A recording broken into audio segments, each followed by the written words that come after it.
에스겔 5장 1절부터 10절 말씀 가지고 오늘 은혜 나누겠습니다. 지난주 말씀에서는 하나님께서 에스겔에게 예루살렘의 멸망의 자양면을 모형으로 만들어 놓고 연극으로 보여주라고 했습니다. 근데 오늘 말씀도 역시 그렇게 모형으로 만들어 오는 예루살렘 앞에서 연극하라는 내용입니다. 오늘 말씀은 머리털을 전부 전투용 검으로 밀어버리고 3분의 1은 불태우고 3분의 1은 칼로 치고 3분의 1은 바람에 날려서 추격하는 그런 연극을 하라는 것입니다. 이는 하나님께서 예루살렘을 그렇게 심판하신다는 것을 연극으로 보여주라는 것입니다. 이는 하나님을 믿는다고 하면서 사실은 자신들의 탐욕을 따라 살고 세상과 양다리를 걸치고 있던 음란한 백성들에게 심판을 예고하는 것입니다. 이 말씀 자세히 보면서 우리는 어떻게 하면 그런 양다리가 되지 않고 온전히 하나님만 섬길 수 있는지 생각해 보도록 하겠습니다. 1절부터 4절은요, 머리털을 칼로 태고 머리털을 태우고 칼로 또 베고 바람에 날리라는 내용입니다. 1절은 너 하나님의 아들아 라는 말로 시작합니다. 너 사람의 아들아. 또다시 새로운 명령을 내리신다는 뜻입니다. 1절에서 가져오라는 명령이 3번 나옵니다. 첫 번째는 날카로운 칼을 가져오라는 것인데요, 이 칼은 전쟁 무기인 전쟁터에서 군인들이 쓰는 칼을 말합니다. 전쟁에서 살상 무기입니다. 근데 전쟁용 칼로 머리털을 미는 삭도로 삼으라는 겁니다. 이거 좀 이상하죠? 원래 머리털 미는 삭도가 따로 있는데 전쟁용 칼을 가지고 갈아서 그걸로 머리털을 밀라는 것입니다. 이것은 전쟁터의 칼로 모두 다 싹 하나도 남기지 않고 밀어버리겠다는 뜻입니다. 그래서 전쟁을 통해 심판하겠다는 뜻입니다. 삭도라는 말은 원래요, 벌거벗긴다는 말에서 온 말입니다. 삭도로 삼으라는 말은 나시린의 머리를 벌거벗기는 칼로 삼으라는 겁니다. 머리를 벌거벗기라는 것이죠. 그래서 그 백성들을 전쟁의 칼로 싹 밀어내되 나시린의 머리를 삭도로 밀어내는 것처럼 하나도 안 남기고 완전히 밀어버리신다는 하나님의 심판의 상징입니다. 두 번째 가져오라는 말은 너를 위해 가져오라는 것입니다. 보통은 제사장이 자신의 머리를 자기가 미는 법이 없습니다. 머리털을 밀기 위해 칼을 가져오라고 했으면 누군가 머리털을 네가 밀어줘라 이래야 됩니다. 그런데 에스겔은 자신을 위해서 가져오라고 했습니다. 머리털과 수염을 깎으라는 말을 원어로 직역하면요, 그 칼로 하여금 머리 위와 턱 위로 지나가게 하라는 것입니다. 그렇다면 머리뿐 아니라 수염까지 싹 다 밀어버리라는 뜻입니다. 머리부터 수염까지 하나도 남기지 말고 다 밀라는 것입니다. 하나님의 심판을 너를 위해서 가져오라는 것은 하나님의 심판의 대상이 바로 너 그리고 이스라엘 백성이라는 뜻입니다. 레위기 21장 5절에 보면 제사장이나 레위인은 머리털을 완전히 밀어 대머리같이 하지 말라고 했습니다.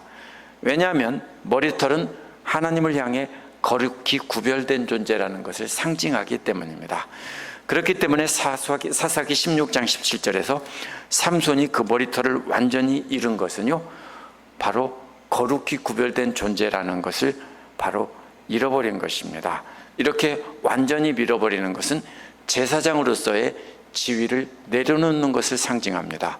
그렇다면 하나님의 백성을 이렇게 완전히 밀어버리는 것은 제사장 역할하는 하나님 나라의 하는 나라의 지위를 내려놓게 한다는 뜻입니다. 이렇게 완전히 미는 것은 또 에스겔 7장 18절에 보면 죽은 자를 위해 애곡하는 것을 상징합니다. 이사야 15장 2절에서도 모압은 느보와 메드바를 위하여 통곡하고 머리카락을 밀고 수염을 깎았다라는 것이 나옵니다. 예레미야 41장에도 슬픔으로 수염을 깎고 옷을 찢었다는 내용이 나옵니다. 따라서 또 하나의 의미는 완전히 빈다는 것은 죽은 자를 위해서 애곡하는 것을 상징합니다. 또 사무엘하 10장 4절 5절에 보면 한운이 다윗의 신하들의 수염을 절반을 깎은 것이 나옵니다. 이처럼 다른 이에게 머리털이나 수염을 강제로 밀렸다면 이것은 최고의 불명예와 모욕을 상징합니다. 그렇다면 하나님께서 에스겔 스스로 머리털과 수염을 밀게 한 것은 그 백성이 당할 슬픔과 모욕을 상징적으로 표현한 것입니다. 이러한 에스겔의 행동은 하나님의 경고를 사람들이 눈으로 보게 하는 것입니다. 에스겔은 아직도 진흙벽돌 위에 새겨진 예루살렘 모형 앞에 앉아 있습니다. 그 둘레에 둘러싼 토성과 공성태들과 사다리들이 설치되어 있는 장면입니다. 포로로 잡혀온 유대인들은 그 앞에서 구경을 하고 있는데 제사장인 에스겔이 머리털을 갑자기 전쟁용 칼로 밀고 있습니다. 그러면 이들은 분명히 그 의미를 알았습니다. 우리는 제가 설명해 드려서 알지만 그들은 아무 말 하지 않아도 다 압니다. 이제 예루살렘이 맡았던 제사장직이 끝났다는 것도 알았고요, 예루살렘이 큰 수치를 당한다는 것도 알았습니다. 그래서 전투용 검으로 머리털을 완전히 미는 모습은 유대인들이 대적들의 칼에 완전히 밀려나가서 하나도 남지 않게 된다는 것을 저들은 깨달았을 것입니다. 세 번째, 가져오라는 말은 너를 위해 저울을 가져오라는 것입니다. 내 스스로 밀은 머리털을 무게를 달아서 달기 위해서 가져오라고 했습니다. 그래서 그것을 나누어 두라고 했습니다. 포위된 예루살렘 모형 앞에서 밀어낸 머리카락이 수북이 쌓여 있습니다. 그것이 예루살렘과 유다 주민을 상징한다면 그 머리털의 무게를 다는 모습은요, 하나님이 그들의 죄의 무게를 다는 모습입니다. 그래서 다니엘 5장 27절에서도 데겔이라는 말은 왕의 저울로 달아보니 부족함이 없었다라는 말이라고 했고요, 잠언 21장에서도 여호와께서는 마음을 감찰하신다고 했는데 역시 마음을 저울로 달아본다는 뜻입니다. 따라서 머리털을 저울에 단다는 것은 분명히 하나님께서 그 백성들의 죄의 무게를 달아보고 심판하신다는 뜻입니다. 하나님께서는 전투용 칼을 가져오게 하시고 그 백성의 심판의 도구로 사용한 것이고, 또 저울을 가져오게 하신 것은 그 백성의 죄의 양을 달아보는 도구를 가져오라고 한 것입니다. 2절은 성읍의 포위 기간이 끝난 뒤에 에스겔에게 그렇게 포위 기간 동안 날짜를 정해놓고 하라고 그랬죠. 바로 털의 3분의 1은 성읍 가운데 놓으라고 했습니다. 근데 이 성읍은 진짜 성읍이 아니라, 예루살렘이 아니라 에스겔이 만들어 놓은 진흙 벽돌 위에 놓은 겁니다. 그리고 그 3분의 1을 불로 태우라고 했습니다. 그러면 이번에는 뭐가 있습니까? 머리카락이 타는 장면이 화려하게 타는 건 아니겠지만 냄새는 분명합니다. 그렇죠? 머리털 타는 냄새가 유대인 구경꾼들의 코를 깊이 찔렀을 겁니다. 불살라 죽이라는 벌은 레위기 20장 14절과 21장 9절을 보면 음행한 사람들에 대한 벌입니다. 하나님을 버리고 음란하게 우상 숭배한 예루살렘 사람들을 불태워 죽이는 모습입니다. 부정한 것은 완전히 태워서 정결하게 해야 됩니다. 그런데 이 말을 가지고요, 불타 죽는 사람을 포위 상태에서 전염병과 기근으로 죽는 사람을 나타낸다라고 해석을 합니다. 이게 왜 그러냐면요, 12절 때문입니다. 12절에 보면 3분의 1은 전염병에 죽고 굶어 죽을 것이며 3분의 1은 칼에 맞아 죽을 것, 나머지는 사방으로 흩어진다는 것이 이 정확하게 2절과 똑같기 때문입니다.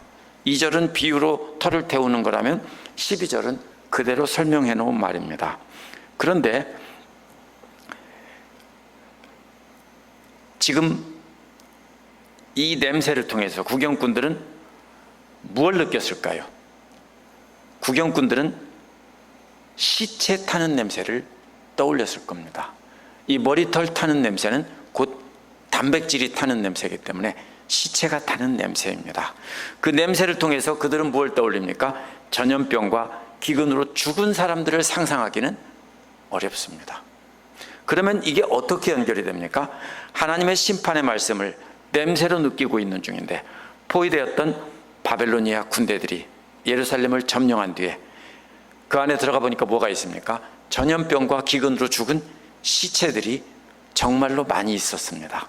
그래서 그것을 모아서 태우는 장면으로 우리가 이해할 수 있습니다. 그래서 이것을 12절처럼 단순히 굶어 죽을 것이며가 아니라 이 머리털을 태우는 것은 그 죽은 시체들을 모아서 불태우는 장면입니다. 나머지 3분의 1은 머리카락은 성읍 둘레에 놓고 칼로 치라고 했습니다. 그럼 무슨 뜻입니까?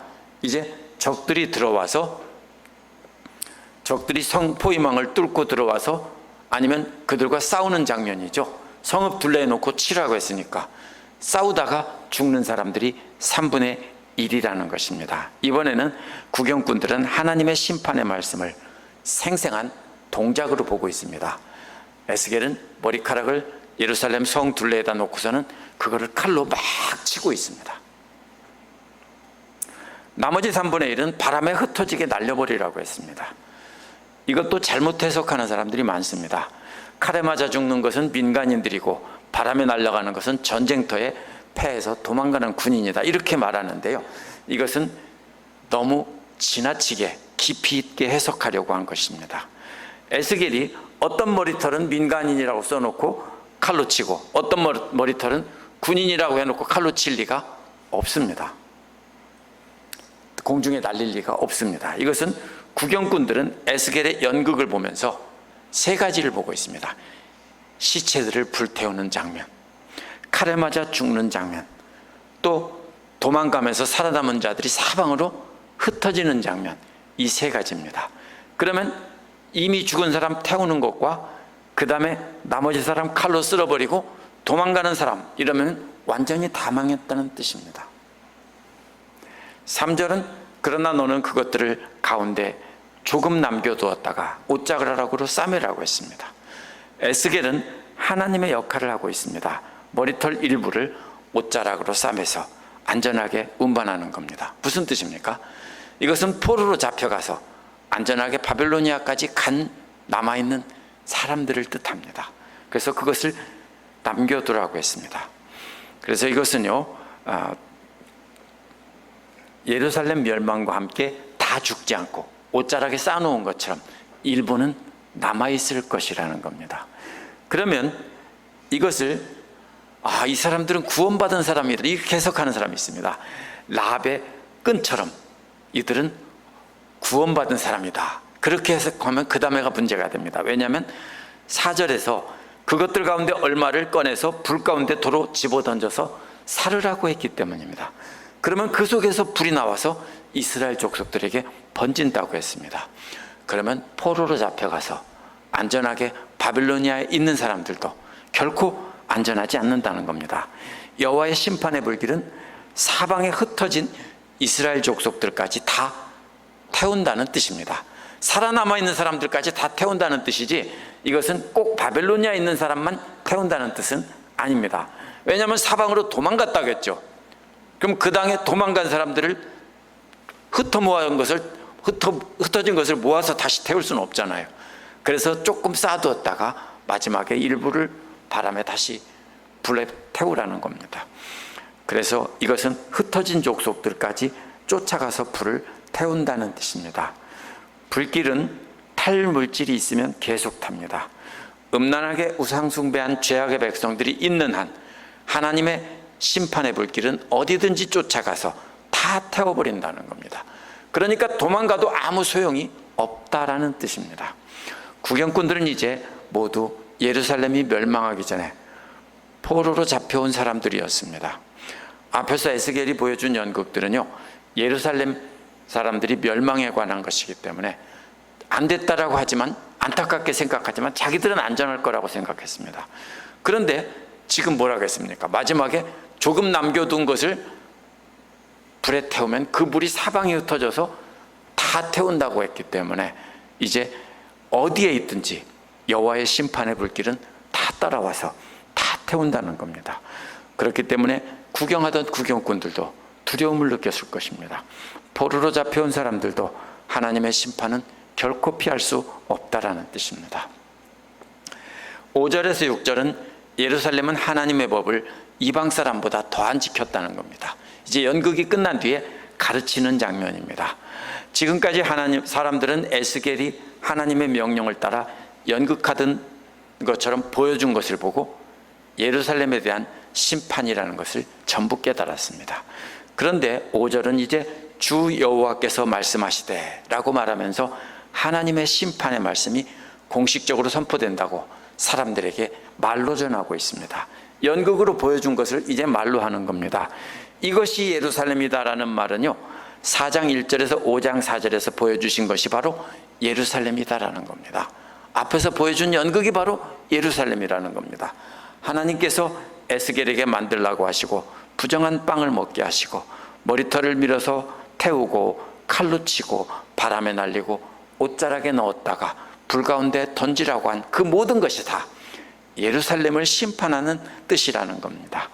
그래서 이것은 예루살렘이라는 공동체를 바로 법정에서 고발하는 겁니다. 피고는 예루살렘이라는 도시가 아니라 사람들입니다. 특별히 유다의 중심인 예루살렘에 사는 유다의 종교적 정치적 지도자들과 상류층 주민들입니다. 그 예루살렘이 이방 사람들 한가운데에 두고 모든 나라들이 둘러있게 하였다는 겁니다. 하나님께서 그렇게 했다는 건데요, 예루살렘은 세상의 중심이라는 뜻입니다. 모든 이방 나라의 중심의 가운데에 있습니다. 그래서 하나님께서 예루살렘을 세상의 중심에 배정했다라고 했습니다. 이것은 특별히 세계 지도를 놓고 봐도 그렇습니다. 예루살렘은, 이스라엘은 아프리카와 연결되는 곳이고 아시아와 연결되는 곳이고 유럽과 연결되는 중심지입니다. 고대에 전쟁이 나면 반드시 어디로 거쳐갑니까? 이스라엘이 전쟁터가 되었습니다. 이집트를 쳐들어가려면 어디서 싸웁니까? 세상의 어느 군대가 적이 자기 나라까지 쳐들어오게 둡니까? 그럼 이집트 군대는 어디까지 나옵니까? 이스라엘에까지 나오고 그러면 거기서 맞서 싸우는 겁니다. 또 바벨로니아 쪽에서도 마찬가지고요. 항상 이스라엘이 전쟁터가 됐습니다. 또 이스라엘이 중심지가 됐을 때는 그 모든 지역을 다스렸겠죠. 그래서 이스라엘이, 특별히 예루살렘이 세상의 중심에 놓여 있다, 이런 뜻입니다. 오늘날 관점으로 보아도 예루살렘은 바로 그 중심에 연결되는 점에 있습니다. 그래서 중동의 중심이라기보다는 아메리카 대륙을 하고 오세아니아 대륙을 빼놓은 신대륙을 빼놓고 나머지 9대륙 전체의 중심이 바로 예루살렘입니다. 6절은 그런데도 예루살렘은 다른 민족보다 더 악해서 하나님의 규례를 거스렸다는 겁니다. 거스렸다는 말은요, 하나님의 규례에 대해 반란을 일으켰다는 뜻입니다. 하나님의 규례가 뭔데 반란을 일으켰다고 합니까? 규례라는 말은 법정에서 분쟁이 생겼을 때 하나님께서 중재를 해서 현명한 재판을 내린 것을 뜻합니다. 열왕기상에서 솔로몬이 내린 재판과도 같은 것입니다. 이것은 무슨 뜻이냐면요, 성경에 기록된 하나님께서 그 백성들을 공정하게 심판하신 모든 내용들이 바로 규례라는 뜻입니다. 따라서 규례를 거스렸다는 것은 구약 성경에서 하나님께서 이렇게 심판하셨다는 공정한 재판을 거스리고 대적했다는 뜻입니다. 예루살렘의 지도자들은 성경에 나타난 대로 그대로 백성들을 다스리고 가르치고 했어야 됩니다. 그런데 자기들 마음대로 다스리면서 하나님을 대적했다는 뜻입니다. 이사야 1장에서는 이러한 반역을 신실한 성읍과 창녀로 비교합니다. 신실한 성읍이란 이런 말입니다. 성실하게 아이에게 젖을 먹이며 돌보는 엄마의 모습입니다. 그런데 성실하게 아기에게 젖을 먹이며 돌보는 아름다운 여인이 이제 돈을 받고 다른 사람의 욕구를 해결해주는 창녀가 되었다라고 한탄하는 것이 이사야에 나오는 두 가지 여인의 그림입니다. 하나님 말씀에 따라 고아와 과부들의 송사를 해결해주는 현명한 재판관이 되었어야 합니다. 그것이 바로 뭡니까? 아기에게 젖을 먹여 키우는 성실한 여인의 모습입니다. 그런데 그런 지도자들이 이제 뭐가 됐다고요? 음란한 창녀들이 되었다. 돈만 밝히는 창녀들이 되었다, 이런 뜻입니다. 그러나 예루살렘의 지도자들은 바로 돈이 많은 사람과 짝하고 그들에게 돈을 받고 도둑이요 살인자들의 편을 들어 재판을 했다는 것입니다. 그래서 그것을 가지고 창녀와 같기에 이사야는 예루살렘을 창녀로 비유했습니다. 예루살렘은 하나님의 규례를 받지 않은 다른 민족들보다 더 창녀 같았다라는 겁니다. 여기서도 똑같은 말을 하고 있는 겁니다. 또 그 둘레에 있는 이방 나라들보다 하나님의 율례를 더 지키지 않았다는 겁니다. 율례란 정해준 경계라는 뜻인데요, 일꾼이 하루 동안 너 이만큼 일해라고 땅의 경계를 정해준 것을 뜻합니다. 그러면은 이것은 각 사람에게 나눠준 음식의 양도 뜻하고요, 제사장이 제물을 드릴 때 해야 할 일을 정해준 것도 뜻합니다. 이 말은 가장 쉽게 이해할 수 있는 그림은 일꾼에게 땅을 금을 그어주고 너는 오늘 이만큼을 팔아, 이게 율례입니다. 그러면 무슨 뜻입니까? 하루 동안 지켜야 될 하나님의 말씀을 상징하는 것입니다. 그렇다면 하나님의 말씀을 지키도록 하기 위해서 하루 동안 지킬 말씀을 다발로 묶어주는 것을 뜻합니다. 그렇다면 규례는 지도자들이 공평하신 하나님의 마음으로 백성들을 돌보고 다스리는데 바르게 사용했어야 하는 것입니다. 율례란 모든 백성들이 하나님의 길을 벗어나지 않도록 그것을 간직하고 순종했어야 하는 것입니다. 이 두 가지를 그런데 지키지도 않고 다 거역했다는 겁니다. 하나님께서는 온 세상을 구원하기 위해서 이스라엘을 택하시고 예루살렘을 온 세상의 중심에 세웠습니다. 그런데 그 지도자들은 이방 사람들보다 더 이방스럽다는 것입니다. 하나님의 현명한 판례의 기록들을 가지고 있으면서 그것을 안 가지고 있는 이방 사람들보다 더 하나님의 판례들을 거스렸다는 겁니다. 그날 지켜야 될 작업의 지침서를 받았으면서도 그것을 안 가지고 있는 이방 사람들보다 더 이방스러웠다는 것입니다. 7절에서 10절은 하나님께서는 그 백성들에게 전무후무한 벌을 내리신다는 겁니다. 그러므로 주 여호와가 말한다, 이렇게 하면서 이어갑니다. 앞에서 기소한 것이 사실이므로 이제는 형을 확정해서 선고하겠다는 뜻입니다. 왜냐하면 이라는 말로 형을 선고하는 이유를 설명합니다. 왜냐하면 너희는 너희를 둘러싸고 있는 나라들보다 더 시끄럽게 중얼거린다는 뜻입니다. 이게 무슨 말입니까? 중얼거린다는 말은요, 여호와 앞에서 건방진 태도를 취하는 겁니다. 마치 아버지가 아들에게 너 왜 이렇게 했어? 라고 혼을 내니까 아들이 뭐라고 합니까? 아버지를 향해서 대들면서 이유를 대면서 따지고 아버지와 싸우자고 하는 장면과도 같습니다. 그런 애들 보고 뭐라고 합니까? 버르장머리 없는 아주 못된 놈이죠. 바로 그런 장면입니다. 하나님의 백성들이 하나님의 법을 이방 사람보다 더 안 지키면서 하나님이 뭐라고 하니까 오히려 더 큰 소리로 대들고 따진다는 겁니다. 6절에서는 규례를 거스른다는 말이 먼저 나오고 율례를 따라 걷지 않았다는 말이 뒤에 나옵니다. 근데 7절에서는 율례를 따라 걷지 않는다는 말이 먼저 나오고 규례를 순종하지 않았다는 말이 나중에 나옵니다. 그러면 샌드위치처럼 되어 있습니다. 바깥에는 뭐가 있습니까? 규례가 나오고요, 샌드위치 안쪽에는 율례가 있습니다. 그 중심에 뭐가 있냐면요, 바로 이게 무슨 뜻이냐면, 그러면 바깥쪽은 뭡니까? 지도자들이 다스려야 될 것이고요, 안쪽에 있는 것은 율례는 백성들이 그날 지켜야 될 말씀입니다. 그것이 지도자들이 다스리고 통치하고 하는 것을 근본으로 해서 백성들은 날마다 하나님 말씀을 지켜야 되는 거죠. 근데 그 한가운데 뭐가 있습니까? 이방 사람보다 더 시끄럽게 중얼거리며 난동을 부린다는 말이 이 6절 7절에서 한가운데 중심에 있습니다. 그래서 샌드위치의 중심은 난동을 부리는, 하나님 말씀의 한가운데에 있으면서 난동을 부리는 페류나들이 나옵니다.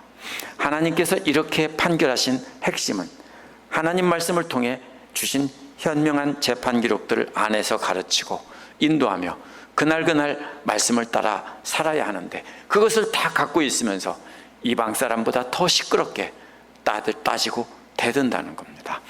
7절 끝부분에 보면 그 백성들의 죄악이 한 걸음 더 나아갑니다. 너희를 둘러싸고 있는 이방인들의 규례를 따라 살지 않는다는 겁니다. 하나님의 규례가 아니라 이방 사람들의 규례조차도 따르지 않는다는 겁니다.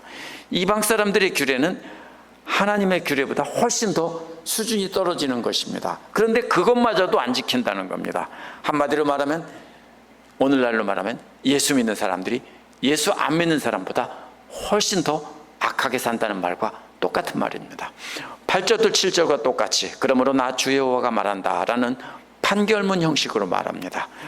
보라 라고 말합니다. 보라, 내가 친히 너를 대적하겠다 라고 하십니다. 백성들을 돌보시는, 지켜주시는 후견인이었습니다. 군대였습니다. 그런데 이제 여호와께서 그 백성들을 대적으로 무장하고 맞서 싸워서 공격하는 적이 되시겠다는 겁니다. 또 이방인들 보는 앞에서 내가 너희들 가운데 벌을 내리겠다고 했습니다.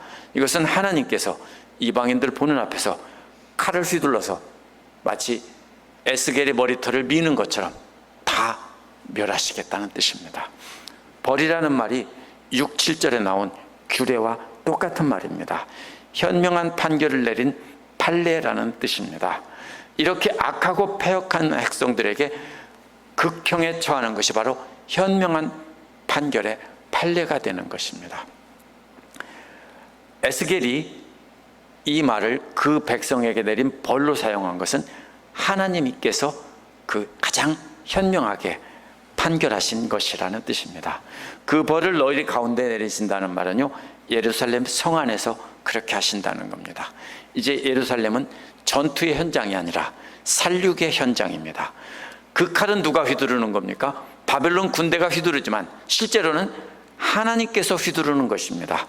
9절은 8절에서 그렇게 벌을 내리시는 이유를 설명했는데요, 그 이유가 하나님 보시기에 가증한 일 때문입니다. 가증한 일이란 부정한 음식 때문에 토할 것 같다는 뜻인데요, 신명기 24장에 나오는 이혼하여 다른 남자의 아내가 된 여자를 다시 아내로 드리는 것은 역겨운 것이다 할 때 나옵니다. 또 22장 5절에서는요, 남자와 여자가 옷을 바꿔 입은 것이 역겨운 것이다, 성적 역할을 바꾼 것이 역겹다라고 했습니다. 또 이처럼 역겹다는 말은 성적인 타락으로 더러운 것을 말합니다. 그런데 여기에서 성적인 역겨운 그림을 무슨 뜻이냐면요, 실제로 성적인 역겨운 그림이 아니라 이스라엘의 우상숭배를 상징적으로 나타낸 말입니다. 전무후무한 벌을 내리신다는 것은 최고의 형벌을 내리신다는 뜻입니다. 가증한 우상숭배는 하나님이 가장 싫어하는 죄악이기 때문입니다. 우리식으로 말하면 뭡니까? 능지처참하리라, 이런 말과도 같은 것입니다. 10절도 7, 8절과 마찬가지로 그러므로라는 말로 판결을 선고하시는 내용입니다. 하나님의 최고형이 무엇인지 설명한 것인데요, 신명기 28장 53에서 57절에 나온 저주의 근거를 둡니다. 하나님 말씀에 순종하면 축복을 내리지만 거역하면 저주를 내리겠다는 말씀 중에 있는 것입니다. 53절은 내 하나님 여호와께서 내게 주신 자녀 곧 내 몸의 소생의 고개를 먹을 것이라고 했습니다. 57절에서는 그 다리 사이에서 나온 태와 자기가 낳은 어린 자식을 가만히 먹는다라고 했습니다. 이것보다 더 무서운 벌이 어디 있습니까? 언제 그렇게 합니까? 이보다 더 비참한 굶주림의 장면은 없습니다. 그래서 10절에서는 바로 그러한 신명기에 나온 저주의 내용을 여기서 전하고 있습니다. 이렇게 벌을 내리시고 남은 사람들은 다 흩어버리신다고 했는데 5장 2절에 나온 대로 바람에 날려 흩어지게 하는 겁니다. 그토록 처참한 살육의 현장에서 빠져나온 사람들은 여러 나라로 흩어지는데 굶어 죽고 칼에 맞아 죽고 사방으로 흩어지는 것은 이제 하나님의 언약이 끝난 것과 같이 보입니다. 그동안 내리셨던 처벌과는 차원이 다르기 때문입니다. 하나님 앞에 가증한 죄는 하나님을 믿지 않는 것이 아니라 양다리 걸치는 것입니다. 쉽게 말하면 이런 뜻입니다.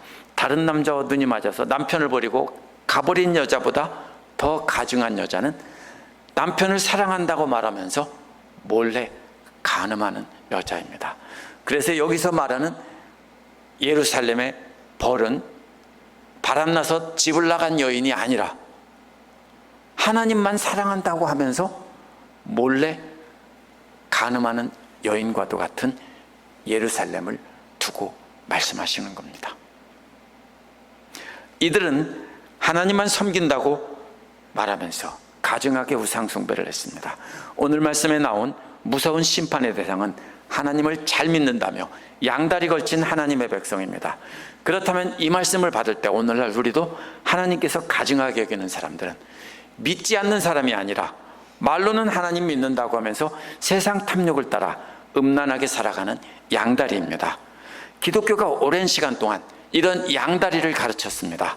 그래서 양다리들은 오늘날도 오늘 말씀에 똑같이 세상 탐욕을 따라 자신들이 원하는 것을 얻으면 자신들이 거룩하기 때문에 하나님께서 복을 주셨다고 자랑합니다. 그러나 얻지 못하면 하나님께 시끄럽게 대들면서 끝까지 대적합니다. 그걸 뭐라고 말합니까? 믿음이라고 부르고 기도라고 거짓말을 합니다. 그러나 그것은 하나님을 대적하며 왜 하나님 내가 달라는 거 안 줘요? 라고 하면 그렇게 때를 쓰면 된다라고 하는데 사실은 그것은 잘못된 것입니다. 그것은 믿음이 아니라 양다리입니다. 반항하는 페류나이고 아버지에게 대드는 아들과도 같습니다. 우리는 물론 다 그런 성향을 다 갖고 있습니다. 저도 그랬고 안 그래 본 사람 어디 있습니까? 힘든 일 있으면 하나님 저한테 왜 그러세요? 이 문제 빨리 해결해 주세요라고 때를 쓰죠. 하나님의 뜻이 무엇인지 발견하려고 하지 않죠. 진짜 문제는 오늘날도 완벽한 거룩함이 있느냐 없느냐에 있지 않습니다. 진짜 문제는 하나님께서 하나님의 사람을 통해 우리에게 말씀하실 때 듣고 순종하느냐 아니면 전한 사람에게 따지며 대들고 죽이려고 하느냐, 이것입니다. 한번 보세요. 예레미야에게도 사람들은 불순종한 것이 죄가 아닙니다. 죄죠. 근데 진짜 죄는 뭡니까? 예레미야가 전했을 때 듣지 않고 대들고 따지며 하나님의 말만 박수 쳐준 것이 진짜 죄입니다. 에스겔에 마찬가지입니다. 에스겔이 전할 때 그 말씀을 듣지 않는 것이 죄이지 잘못한 것 자체를 가지고 하나님께서 벌하지 않습니다. 따라서 우리가 이루어야 할 것은 완벽한 거룩함이 아니라 하나님께서 말씀하시면 듣고 내 생각을 내려놓는 것입니다. 우리에게 어려움을 주시면 이 어려움의 의미가 무엇인가 말씀을 통해 비추어 보고 내 생각을 내려놓고 하나님의 뜻에 따라가야 하는 것입니다. 그렇게 하지 않는다면 우리는 하나님 말씀에 귀를 막고 우리의 요구만 시끄럽게 외쳐대는 반항하는 페르나인 것입니다. 기도하겠습니다.